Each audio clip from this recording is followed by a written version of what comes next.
বাইনা নারাই তাকবীর নারাই তাকবীর। বলি আল্লাহু আকবার। আল্লাহ বলেন ইন্নাল্লাহা ইউহিব্বুল্লাযীনা, ইন্না মানে নিশ্চয়ই, কি ইন্নাল্লাহা ইউহিব্বুল্লাযীনা, ইউহিব্বু মানে মহব্বত করা, ভালোবাসা। আল্লাহ বলেন আমি তাদেরকে বেশি পছন্দ করি, মহব্বত করি। কাদেরকে? যারা আল্লাহ পাক রব্বুল আলামিনের রাস্তায় ইউহিব্বুল্লাযীনা ইউকাতিলুনা ফি সাবিলিহি, ইউহিব্বুল্লাযীনা ইউকাতিলুনা, যারা আমি আল্লাহর রাস্তায় সারিবদ্ধ হয়ে জীবন বিলিয়ে দেয় আমি আল্লাহর জন্য, আমি সবচেয়ে তাদেরকে বেশি ভালোবাসি। কাদেরকে বেশি ভালোবাসে? বলতে হবে কাদেরকে? আমি ওই সব শহীদদেরকে স্মরণ করছি যারা 2024 এসে নিজের জীবনটাকে বিলিয়ে দেওয়ার কারণে আজকে এত সুন্দর মাহফিলে কথা বলতে পারতেছি। কথা বলেন ঠিক কিনা? ওই সব শহীদদের রক্তের বিনিময় যারা 24 ছাত্র আন্দোলনে নিজের জীবনকে রাজপথে ঢেলে দিয়ে এই দেশে মাজলুমকে রক্ষার জন্য, জালিমকে বিদায় করার জন্য এই দেশে যারা জিহাদি তামান্না নিয়ে যেসব ইসলামী আন্দোলনের ভাইরা জীবন দিয়ে আজকে সুন্দর মাহফিল করার ব্যবস্থা করে দিয়েছে, তাদেরকে জন্য আমরা একটু শুকরিয়া আল্লাহর দরবারে করতে চাই কিনা? কারা কারা রাজি আছেন একটু হাত উঁচু করে আল্লাহকে দেখায় দেন।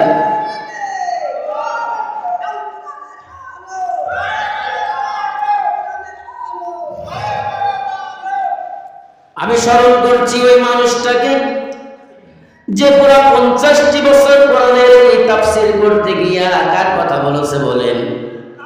আল্লাহর কথা। নিজের বাপের কথা বলে নাই, নিজের দাদার কথা বলে নাই।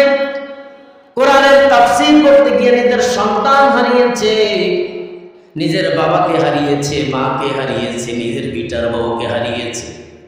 জেলখানার মধ্যে 13টা বছর তাকে কারারুদ্ধ অবস্থায় রেখেছে।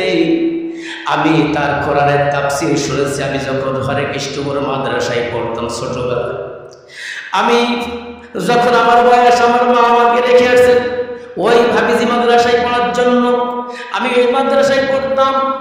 আর আমার হুজুর হাফিজ কুতুবউদ্দিন, আমার বয়স তখন 13 বছর, ছোট মানুষ।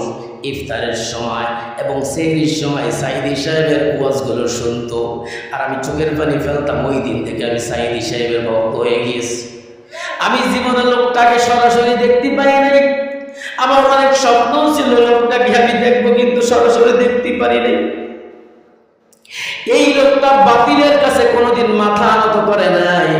আমরা শুধু কোরআনের পাখি হিসেবে জানি, চিনি। তাকে যখন জেলখানার মধ্যে ভরা হয়েছিল তাতে তাকে অনেক অফার দিয়েছিল জালিম সরকার। বলেছে তুমি এইটা ছেড়ে দাও, ওইটা ছেড়ে দাও, তোমাকে বড় বড় পদ দেওয়া হবে। সাইদি সাহেব বলেছে আমার জীবন যেতে পারে। ইস্তেকামাতের মতের উপরে এমন ভাবে অটল দেখেছে, নিজের জীবনটা হাসতে হাসতে, সুস্থ মানুষ যেদিনকে তাকে হত্যা করা হয় তার আগের দিন কি সুন্দর হাসি দিয়েছে। আপনারা সকলে দেখছেন কিনা? দেখছেন কিনা বলে? সুস্থ মানুষটাকে পরিকল্পিতভাবে হত্যা করা হয়েছে। আজকে যে মানুষটা আল্লাহর জন্য জীবন দিতে পারে সেই মানুষটার স্মরণে আমি কি তাফসীর মাহফিল দিতে পারি কিনা? এই পারি কিনা বলেন? আল্লাহর জন্য, কোরআনের জন্য, কোরআনের পাখি যেভাবে তাফসীর মাহফিল করতে গিয়া নিজের ক্ষমতা অর্জনের জন্য নিজের বাড়ি গাড়ি করে নাই, নিজে সারা জীবন ভাঙ্গা চোরা টিনের ঘরে থাকছে। তার বাড়ি আমি দেখছি। তাকে মৃত্যুর পরে তার জানাজা পর্যন্ত দেওয়া যায় নাই। কোরআনের কথা বলতে গিয়ে চাই কোরআনটা কার বলেন? আমরা কার? আমাদেরকে আল্লাহ কে বানিয়েছে? আল্লাহ আমাদেরকে সময় দিয়েছে, একটি সময়। আল্লাহ বলেন ইন্নাল ইনসানা লাফি খুসর, তোমাকে সময় দিলাম এতটুকু পর্যন্ত, তোমার সময় তুমি নষ্ট করো না। কথা বলেন ঠিক কিনা? আসছি কার ইচ্ছা, যাব কার ইচ্ছা। আপনি 50 কোটি টাকার মালিক, আপনি তো চাইবেন আপনি 100 বছর বাঁচতে। কথা বলেন ঠিক কিনা? কিন্তু আপনি কি থাকতে পারবেন? আপনি আসছেন কার ইচ্ছায়, যাবেন কার ইচ্ছায়? আল্লাহর ইচ্ছা আসছে, আল্লাহর ইচ্ছায় যাব। হুকুম মানবো কার? কথা বলতে হবে তো, হুকুম মানবো কার? এই কোরআনের কথা বলতে গিয়ে আল্লাহ সাইদি সাহেবকে জীবন দিতে হয়েছে। এই কোরআনের কথা বলতে গিয়ে হযরত ওমরকে জীবন দিতে হয়েছে। এই কোরআনের তাফসীর করতে গিয়ে হযরত আলীকে জীবন দিতে হয়েছে। এই কোরআনের তাফসীর করতে গিয়ে হযরত ইমাম হুসাইনকে জীবন দিতে হয়েছে। আর আল্লাহ তাআলা জীবন দিয়ে মানুষদেরকে বেশি ভালোবাসে। আল্লাহ বলেন ইন্নাল্লাহা ইউহিব্বুল্লাযীনা ইউকাতিলুনা ফি সাবিলিহি সাফফান কাআন্নাহুম বুনিয়ানুম মারসুস। আল্লাহ বলেন আমি সবচেয়ে বেশি পছন্দকারী ওদেরকে। বেশি পছন্দকারী কাদেরকে? বেশি পছন্দ করি কাদেরকে? যারা আমি আল্লাহর রাস্তায় জীবন দেয়। এই রাস্তা শাহাদাতের রাস্তা। এই কথা বলতে গিয়া আমার মাইক কেড়ে নিয়ে গেছে। বিভিন্ন জায়গায় দেখছেন কিনা আপনারা? আমার ইমামতির চাকরি গিয়েছে, মোহাম্মদপুরের ইমামতির চাকরি গিয়েছে শুধু কোরআনের তাফসীর করতে গিয়া। ঢাকার চাকরি গিয়েছে শুধু কোরআনের তাফসীর করতে গিয়া। সত্য কথা বলার জন্য আমার গিয়েছে, চাকরি গিয়েছে। আজকে সাইদির স্মরণে আমি মাহফিল দিয়েছি। আমাকে যদি অ্যারেস্ট করে, আমাকে গুলি বর্ষণ করে যদি হত্যা করা হয়, আমি 100 বার হাসতে হাসতে কোরআনের জন্য জীবন দিতে রাজি আছি। কথা বলেন ঠিক কিনা? ইসলামের আন্দোলন, আল্লাহর কোরআনকে প্রতিষ্ঠা করার জন্য এই দুনিয়ার মধ্যে জীবনে এই আল্লাহর জন্য কারা কারা জীবনের সবচেয়ে মহব্বতের জীবনকে রক্ত দিয়ে সাজাইতে চান, কারা কারা রাজি আছেন? তো হাত উঁচু করে আল্লাহকে দেখা। রাজি আছে ইনশাআল্লাহ। এখনো ষড়যন্ত্র শেষ হয়ে যায় নাই। এই কথা বলতে কি আমার বাড়ি ভেঙে যদি যায়, আমার সন্তান যদি হত্যা করা হয়, আমাকে যদি হত্যা করা হয়, এই গ্রামে আমাদের লাঠির জোর কম।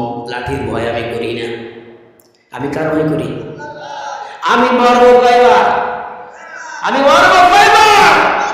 আল্লামা সাইদি সাহেব বলেছিল, আমার এই কথা বলার অপরাধে, আমার এই কোরআনের কথা বলার অপরাধে আমাকে যদি হত্যা করা হয়, আমার রক্ত জালিমদেরকে জ্বালিয়ে পুড়িয়ে ধ্বংস করে দেবে। কথা বলেন ঠিক কিনা?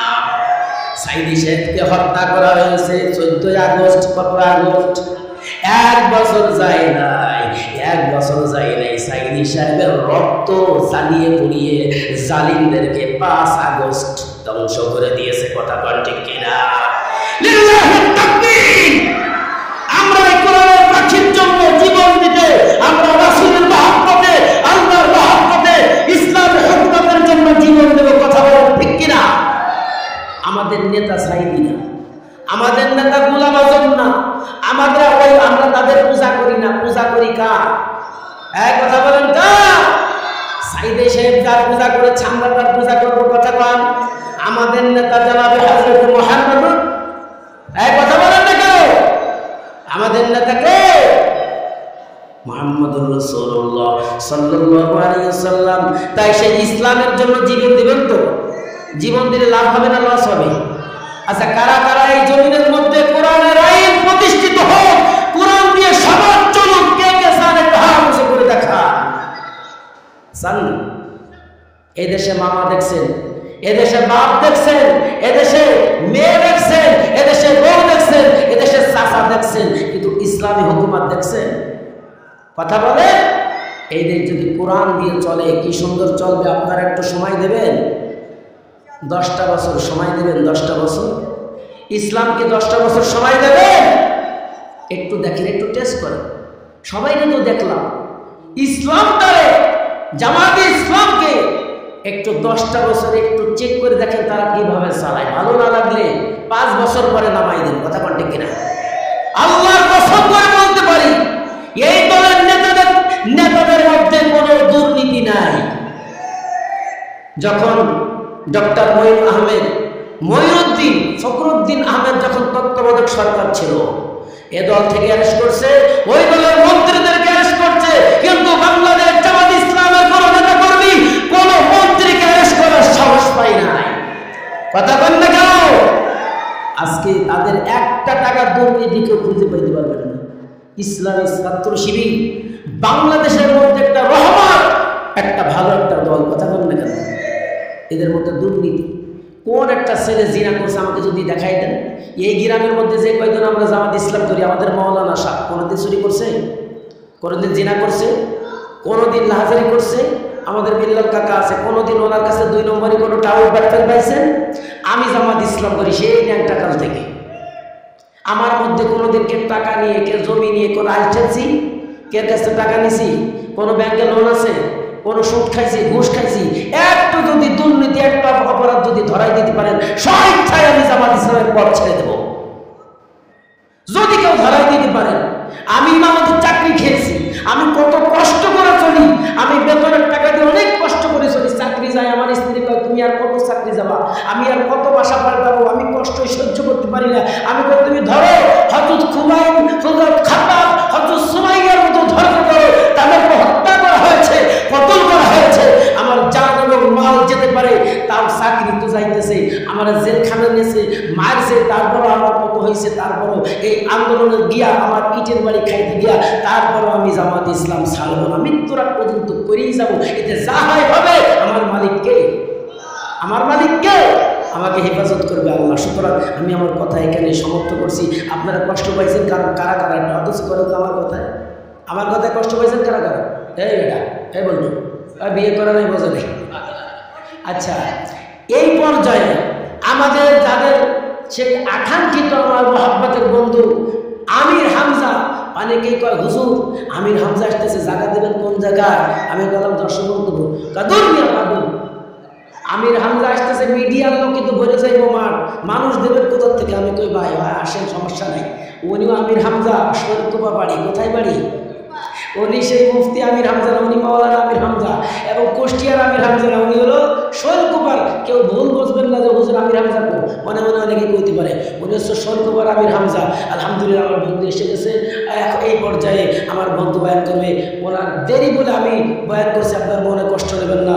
আলহামদুলিল্লাহি রাব্বিল আলামিন। আসসালামু আলাইকুম ওয়া রাহমাতুল্লাহি ওয়া বারাকাতুহু। আলহামদুলিল্লাহ, সুবহানাল্লাহ। সম্মানিত উপস্থিতি,